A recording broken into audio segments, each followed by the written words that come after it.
حامد خان صاحب بات یہ ہے کہ دیکھیں نا، جو خان صاحب نے ملک و قوم کو خواب یہ دکھایا کہ ہم انڈیپینڈنٹ ہونا چاہتے ہیں، اور جیسے آپ نے فرمایا وہ میرا خیال ہے کہ 100% پاکستانی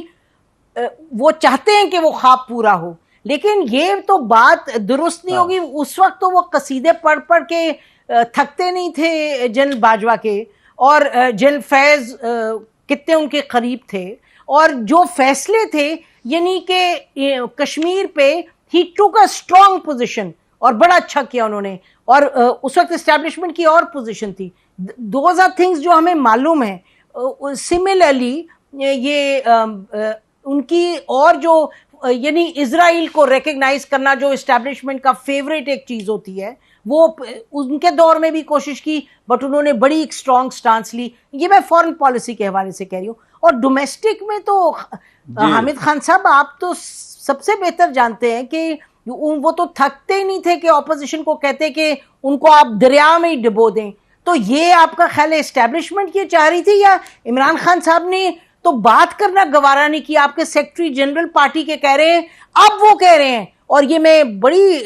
کہتی ہوں بات کہ بڑی عجب بات ہے کہ کرسی پہ جب بیٹھے تھے اسد عمر صاحب اس وقت تو یہ نہیں کہہ رہے تھے، اب انہوں نے کہا کاشف عباسی کے شو میں کہ 3.5 کروڑ ووٹ تو اپوزیشن کے اس وقت کی اپوزیشن کے تھے، تو بات کرنی چاہیے تھی۔ تو یہ حامد صاحب یہ آپ نے جو فرمایا تھا کہ حکومتوں کو اپنے کو مضبوط کرنا ہے تھرو پرفارمنس، تو یہی دکھ ہے کہ عمران خان صاحب نے وہ نہیں کیا۔ آپ تو دیکھیں ایکسکیوزز تو بڑے بن جاتے ہیں۔ بالکل صحیح ہے آپ کہہ رہی ہیں، اور اسی کا خمیازہ بھگت رہے ہیں کہ انہوں نے جب ان کو موقع تھا اسرٹ کرنے کا وہ نہیں کر پائے، خود نہیں کیا، یہ کرنے نہیں دیا گیا، یہ تو ایک علیحدہ بحث ہے، لیکن اس کا خمیازہ وہ بھی بھگت رہے ہیں اور قوم بھی بھگت رہی ہے۔ تو کہنا کا مطلب یہ ہے کہ سائیکل سے بریک آؤٹ کرنا ایک نہ ایک دن پڑے گا، تبھی آپ سمجھیں کہ یہ ملک کسی اچھی ڈائریکشن میں جا سکے گا، ورنہ تو مسلسل ایک تنزلی کی طرف ملک رواں دواں ہے۔ نہ آئین پر عمل درآمد ہو رہا ہے، نہ عدلیہ اپنے حوصلے سے فیصلے کرتی ہے، اور نہ ہی جو economic political economic social policies درست سمت میں جا رہی ہیں۔ تو یہ ایک بڑی تلخ حقیقت ہے۔ اگر قوموں کی تاریخ پڑھی جائے، جن قوموں نے اپنی بساط یا اپنی اکنامک ایبلٹی سے بڑھ کر جب کبھی بھی ڈیفنس پر خرچ کیا ہے، وہ اکانومی ان کی مسلسل نیچے گئی ہے۔ آپ کے پاس لیٹسٹ اگزامپل اگر کوئی ہے بہت بڑی قوت کی، یعنی وہ سوویت یونین ہے آپ کے سامنے، لیکن سوویت یونین جب اپنی اکانومی کے سے بڑھ کر اپنی ڈیفنس میں ایکسپینڈیچر کرتے رہی تو نتیجہ یہ ہے کہ اکانومی کولیپس کر گئی۔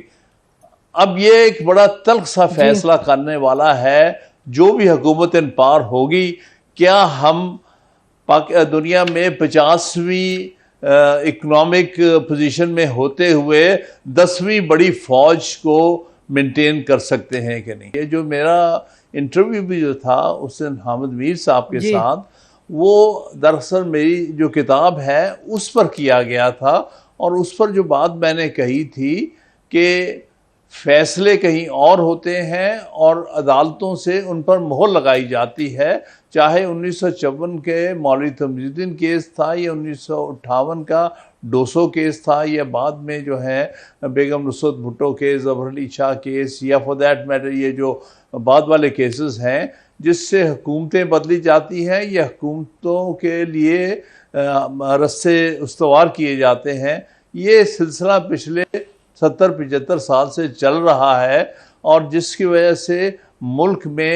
آئین کی حکمرانی اور جمہوریت پنپ نہیں پا رہی، بلکہ جو کچھ بھی ہو رہا ہے اس کے پیچھے وہ عوامل آ جاتے ہیں جو غیر جمہوری سمجھے جا سکتے ہیں۔ جی، تو حامد خان صاحب اسی چیز کو آگے اگر لے کے چلیں تو پھر ہم یہ کہیں گے کہ یہ ہر ایک کی باری آتی ہے، اور خان صاحب میں آپ سے سوال کر رہی ہوں، صاحب اتنے زیادہ دکھی کیوں ہیں؟ کیونکہ انہوں نے تو اپنا جو فائدہ تھا وہ اٹھایا، اس یہ جو معاملات آپ بیان کرتے ہیں جو بالکل درست ہیں، فیکچولی درست ہیں، اس سے کوئی ڈینائی نہیں کر سکتا. انفیکٹ فارمر آرمی چیف نے تو انٹرویو پہ انٹرویو دے دیا یہ اس چیز کو کلیئر کرنے کے لیے کہ کتنی فوج اس میں انوالو تھی. تو عمران خان صاحب پھر اس طرح ہی از ناٹ اے وکٹم، وہ تو ہی از پارٹ، انہوں نے بھی پرابلم کو آگے بڑھایا جیسے اور سیاستدانوں نے بڑھایا. جی صحیح کہتے ہیں، کچھ عرصہ ان کا یہی رول رہا،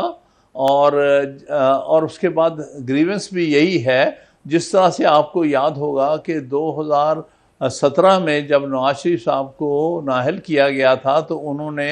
ایک پوری مارچ کی تھی اسلام آباد سے لاہور تک، جس میں ایک ہی نعرہ تھا، وہ تھا مجھے کیوں نکالا. تو ہر دفعہ جب بھی کسی کو نکالا جاتا ہے، گو اس دفعہ جس طرح نکالا گیا تھا صاحب کو، وہ ہم یہ نہیں کہہ سکتے کہ یہاں پر عدالت کو پوری طرح استعمال کیا تھا، بلکہ یہاں پر ایک بظاہر آئینی پروسیس کو استعمال کر کے ووٹ آف نو کانفیڈنس سے کیا گیا تھا. لیکن گریونس اس میں بھی عمران خان صاحب کا یہ ہے کہ انہی طاقتوں نے یہ سارا کھیل کھیلا جن طاقتوں نے پہلے بھی کھیلتے تھے کسی کو اقتدار میں لانے کے لیے اور کسی کو اقتدار سے ہٹانے کے لیے. تو گریونس تو ظاہر ہے جب کبھی بھی کسی سے اقتدار لیا جاتا ہے تو گریونس تو پیدا ہوتا ہے. جی بالکل گریونس ہوتا ہے. ہم یہی کہہ رہے ہیں کہ وہ کیونکہ ایک سائیکل میں سب چل رہے ہیں اور سب ہی اس چکی میں پسنے کو تیار ہیں جب تک کہ ان کو اس سے فائدہ ملے. اچھا اب یہ بتائیے گا کہ اگر ہم اس معاملے پر آ جائیں کہ اس وقت جو پی ٹی آئی کے حوالے سے ہو رہا ہے اور جو مئی 9 کے اگر قصے پہ آئیں. اچھا مئی 9 کے سیاق و سباق کو اگر آپ خود اس کو ایگزامن کریں حامد خان صاحب from a lawyers analytical perspective, تو آپ کیا فرمائیں گے کہ کتنی سینسیبل ایک یہ اسٹریٹجی تھی کہ آپ کہہ رہے ہیں کہ جی آرمی چیف کو لگانے میں میرا رول ہوگا، میں اے کو نہیں لگنے دوں گا، بی کو نہیں لگنے دوں گا، اب میں بالکل ایک پریگمیٹک پالیٹکس کے حوالے سے جس میں کہ خان صاحب بالکل وہ کوئی ریولیوشنری پالیٹکس تو نہیں کر رہے تھے عمران خان صاحب،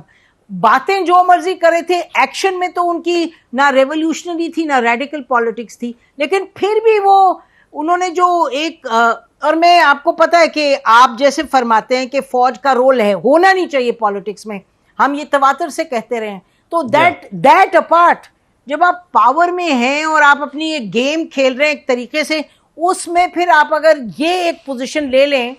اور آپ ٹکر لے لیں تو پھر وہ کتنا وائز ہے اور کتنا پریگمیٹک ہے اور اس سے آپ کیا حاصل کر سکتے ہیں. حامد صاحب ذرا بتائیے. دیکھیے جو آپ نے بات کہی ہے وہ بالکل صحیح ہے. اس کا یہ ڈیزیز کا ڈائگنوسس ہے کہ خود ہی پارٹیاں اس ٹریپ میں پھنستی ہیں، خود اقتدار کی خاطر پیچھے پیچھے پڑتی ہیں اور دوسروں کے خلاف جو ہے وہ انتقامی کارروائیاں کرتی ہے، اور یہ بھول جاتی ہیں کہ جو انتقامی کارروائی وہ اس وقت کسی کے کہنے پر یہ سپورٹ پہ کر رہی ہیں، کل کو وہی سب کچھ ان کے خلاف ہونے والا ہے. اور یہ بات ہمارے سیاستدانوں کو سمجھ میں نہیں آتی کہ جب تک آپ یہ اقتدار کا کھیل کھیلیں گے اور تو تب تک آپ نقصان میں رہیں گے. اقتدار تو کچھ عرصہ مل جائے گا لیکن وہ اقتدار جو ہے کسی طرح بھی ملک میں اسٹیبلٹی نہیں لے کے آئے گا. ایک نہ ایک دن تو سب کو یہ سوچنا پڑے گا کہ کیا ملک میں آئین کی حکمرانی آئے گی کہ نہ،